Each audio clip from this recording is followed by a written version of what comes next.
तो लोग गाइस कैसे हो आप लोग। तब एपिसोड शुरू होता है, हम लोग देखते हैं गुतन कह रहा होता है वो लड़की कोई डीमन नहीं है, डीमन से ही बहुत बड़ी चीज है। मॉन्क भी कहता है क्या वो डीमन से ही बहुत बड़ी है, इसका मतलब वो डेविल की माँ तो नहीं है ना। फिर वो अपना सर घुमा लेता है और कह रहा होता है हे दादी माँ, मुझे जल्दी से जल्दी करके इधर से निकलना होगा, मैं उसे पंगा लेना नहीं चाहता। फिर वो लोग देखते हैं वो लड़की उधर आ चुकी होती है और वो लड़की दिखने में भी ब्यूटीफुल होती है। वो लड़की कहती है कितने सालों से मैं अंदर बंद रही थी, फाइनली मैं बाहर आ गई। दाऊदा मैं तुम्हें कभी नहीं भूलूंगी, तुमने मुझे 1000 ऑफ ईयर तक कैद करके रखा, तुम मुझे जितने भी रोक लो मैं बिल्कुल भी नहीं रोकने वाली हूँ। मैं डेफिनेटली उसको ढूंढ लूंगी और मुझे कोई भी स्टॉप नहीं कर सकता। मुझे हेवनली दाव भी रोक नहीं सकता। बुद्धा चाहते हैं मैं गिव अप कर लूँ, लेकिन मैं गिव अप बिल्कुल भी नहीं करने वाली हूँ। फिर वो गुतन की तरफ देखने लगती है और कहती है अरे मैं तो तुम्हें पहचानती हूँ, तुमने मेरा फ्लावर को ले लिया था ना। फिर वो गुतन को अटैक करने लगती है और गुतन ने एक शील्ड बना लिया होता है और मॉन्क कह रहा होता है हे भगवान, गॉड और गॉड के बीच में फाइट हो रहा है, इनमें मेरा कुछ भी काम नहीं है। गुतन उसे कह रहा होता है तो मुझे वीक समझ रही होगी, लेकिन मैं उतना वीक भी नहीं हूँ। वो दोनों तगड़ा वाला फाइट करने लगते हैं और मॉन्क कह रहा होता है वो दोनों है तो है कौन और इतना ज़्यादा फाइट क्यों कर रहे हैं, मुझे ट्राई करके देखना होगा। और वो देखता है उस लड़की के ऊपर 36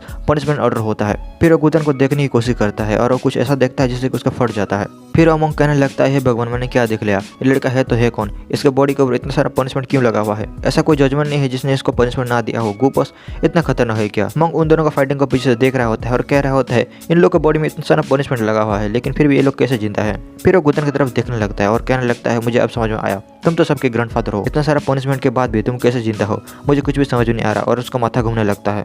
फिर वो लड़की भी कहने लगती है तुम सच में हो तो हो कौन और तुम में इतना सारा जजमेंट क्यों लगा हुआ है। गुतन उस लड़की को देख के कह रहा होता है वो तो है, इस लड़की को देख के मुझे ऐसा क्यों लग रहा है, मैं इस लड़की को जानता हूँ, मैंने मेरा सोल का एक पार्ट को कैद करके रखा है, लेकिन पता नहीं क्यों वो भी इस लड़की को देख के मूव करने लगा है। इधर क्या चल रहा है मुझे तो कुछ भी समझ में नहीं आ रहा। और लड़की भी बोल रही होती है मुझे ऐसा क्यों फील हो रहा है, मैं तुम्हें पहले से जानती हूँ। गुतन कहता है मुझे भी ऐसा ही फील हो रहा है, लेकिन तुम हो तो हो कौन। लड़की बोलती है हम दोनों एक दूसरे को जानते हैं क्या। गुतन बोलता है तुमको कर्मा के बारे में कुछ पता है क्या। कर्मा का नाम सुनकर उस लड़की का सोल ही वाइब्रेट करने लगती है। तो लड़की बोलती है तुम सच में हो तो हो कौन और तुम मेरे सोल को कैसे टारगेट कर पा रहे हो। गुतन कहता है मैं भी तुम्हें वो पूछना चाहता था, मेरा सोल भी तुम्हारे वजह से टारगेट हो रहा है। फिर वो लड़की कहती है मेरा इंतजार करना, मैं तुम्हें कभी ना कभी तो ढूंढ लूंगी। और वो लड़की उधर से गायब हो जाती है। फिर हम लोग उस लड़की को देखते हैं जो कि कैरी होती है। वो लड़का अंदर तो नहीं मर गया ना, और ये भी हो सकता है वो पहले ये जगह को छोड़ के चला गया। दूसरी लड़की बोलती है मुझे नहीं पता। फिर वो लड़की कहती है अच्छा होगा अगर वो अंदर मर गया होगा तो, तुम्हें पता है ये बहुत ज़्यादा दर्द होता है, मैं अभी अभी कल्टिवेशन करके आई थी और मेरे साथ इतना कुछ हो गया। हम लोग को उस फ्लावर ने इफेक्ट कर दिया था और हम लोग उसके सामने नंगे पड़े हुए थे।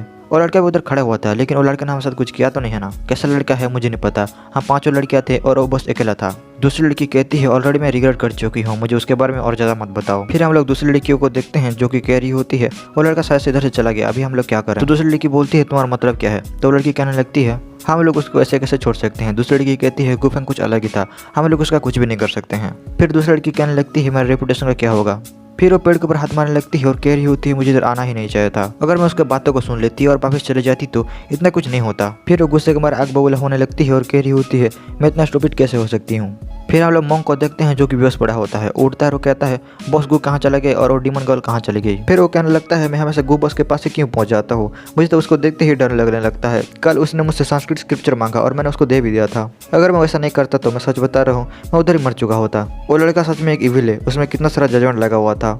फिर हम लोग गुतन को देखते हैं जो कि हवा में उड़ रहा होता है और हम लोग उसके पीछे एक डीमन जैसा चीज को भी देख सकते हैं। फिर वो कहता है मेरे सोल धीरे धीरे करके इविल बनते जा रहा है, मुझे जैसे भी करके उसको रोकना होगा, नहीं तो मुझे नहीं लगता अगर मैं इविल बन गया तो मैं अपने आप को रोक पाऊंगा।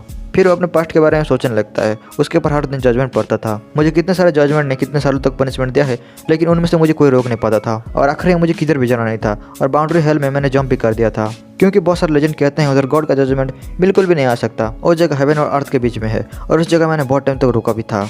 मैं पागल हो गया था, मेरे सोल को डेविल ने पोजेस्ट कर लिया था, लेकिन मैंने डेविल को अपने सोल से रिफाइन कर दिया। और ऐसा नहीं कि मुझे उसके बाद पनिशमेंट नहीं मिला था, उसके बाद मुझे पनिशमेंट भी मिला था। मैं फिर से वो डेविल बनना नहीं चाहता हूँ और मैं ये नहीं चाहता हूँ कि मेरे ऊपर कोई जजमेंट पड़े। फिर गुतन स्क्रिप्चर की मदद से अपना डेविल सोल को कैद करने लगता है और वो सक्सेसफुली अपना डेविल सोल को कैद भी कर लेता है। और वो कह रहा होता है मुझे उस टाइम ऐसा क्यों लग रहा था कि मैं इस डेमन लड़की को जानता हूँ और मेरा डेमन सोल भी मूव करने लगा था। फिर हम लोग कुछ लोगों को देखते हैं जो कि बुद्धा रिले के बारे में बात कर रहे होते हैं और चमचा उन लोगों की बातों को सुन रहा होता है। और चमचा कह रहा होता है यंग मास्टर आप कब आओगे, मुझे आपके बारे में चिंता हो रहा है। फिर उधर गुतन आ जाता है। चमचा गुतन को देख के कहने लगता है सच में आप आ गए क्या। और गुतन भी कहने लगता है तुम इधर क्या कर रहे हो, बिंदास उन लोगों की स्टोरी को सुन रहे हो और इधर वाइन पी रहे हो, तुम्हें पता है लाइफ कैसे जीते हैं। चमचा कहता है सॉरी यंग मास्टर मुझे माफ कर देना। गुतन कहता है आई एम जस्ट जोकिंग, तुम इतना ज्यादा क्यों डर रहे हो? फिर चमचा कहता है एल्डर सीटंग ने आपको दूसरा इन्वेस्टिगेशन करने के लिए भेजा था। गुदन कहता है कैसा इन्वेस्टिगेशन, मुझे भी तो दिखाओ। और गुदन उस कार्ड को देखने लगता है। गुदन उसको पढ़ता है और एल्डर ने उसको खाना खाने के लिए बुलाया होता है। चमचा कहता है लगता है उन्होंने खाना खाने के बहाने नॉन कॉन्फ़िगरेशन के बारे में बात करने के लिए बुलाया है।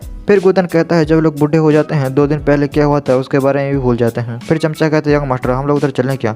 गुदन कहता है हाँ मुझे तो उधर जाना ही पड़ेगा क्योंकि मैंने उसको प्रॉमिस जो किया है। फिर हम लोग एल्डर सीटंग को देखते हैं जो कि 6 माउंटेन के सामने खड़े हुए थे। एक लड़का कह रहा होता है ब्रदर मैंने सुना है गुफेंग भी आ रहा है, उसको भी इन्वाइट किया गया है, लेकिन हमारा हेडमास्टर ने उसको क्यों बुलाया? दूसरा लड़का कहता है मुझे भी नहीं पता, मैं भी सेम चीज़ ही सोच रहा हूँ और ये मैं बोल रहा हूँ अगर वो बेनक्विक में आया तो वो जिंदा नहीं बचने वाला।